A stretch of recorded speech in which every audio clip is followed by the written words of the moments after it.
નમસ્કાર દર્શક મિત્રો, ધલોક સત્તા શોમાં આપનું સ્વાગત છે। અરબી સમુદ્રમાં ગોવા અને કોંકણના દરિયાકાંઠા પાસે એક લો પ્રેશર એરિયા બની ગયો છે। હવે આ સિસ્ટમ આગળ વધશે અને વધારે મજબૂત બની શકે તેવી સંભાવના છે। હવામાન વિભાગના મતે આ સિસ્ટમ 30 થી 36 કલાકમાં વધારે તાકાતવર બનશે અને ઉત્તર તરફ આગળ વધવાની પણ શક્યતા છે। તો અરબી સમુદ્રમાં બનેલી આ લો પ્રેશર એરિયાને કારણે ભારતના પશ્ચિમ દરિયાકાંઠાના કેટલાક વિસ્તારોમાં ભારેથી અતિભારે વરસાદ પડી શકે છે। સિસ્ટમ જ્યારે આગળ વધવાની શરૂઆત કરશે તે સાથે જ ગુજરાતના પણ કેટલાક વિસ્તારોમાં પણ તેની અસર દેખાઈ શકે છે।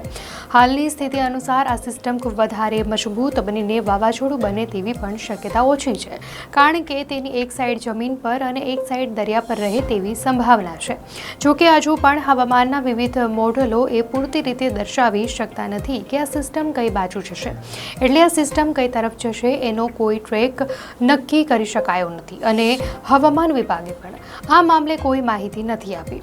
ભારતની ખાનગી હવામાન એજન્સી મુજબ હાલના સમયમાં બનતા તોફાનો સામાન્ય રીતે ખૂબ સ્પષ્ટ હોતા નથી, એટલે કે તે કેટલા મજબૂત બનશે અને કેટલા સમયમાં મજબૂત બનશે તે નક્કી કરવું અઘરું બને છે।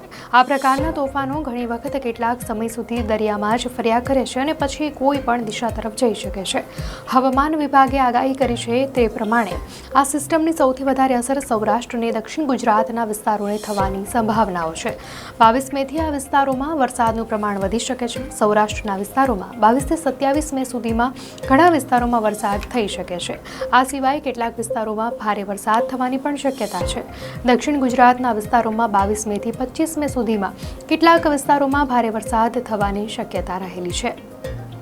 તો ખાસ કરીને ગીર સોમનાથ, જૂનાગઢ, અમરેલી, ભાવનગર, પોરબંદર, દેવભૂમિ દ્વારકા, જામનગર, વલસાડ, નવસારી, સુરત, ભરૂચ, ડાંગ અને તાપી જિલ્લામાં હાલની સ્થિતિ પ્રમાણે વધારે અસર થઈ શકે છે।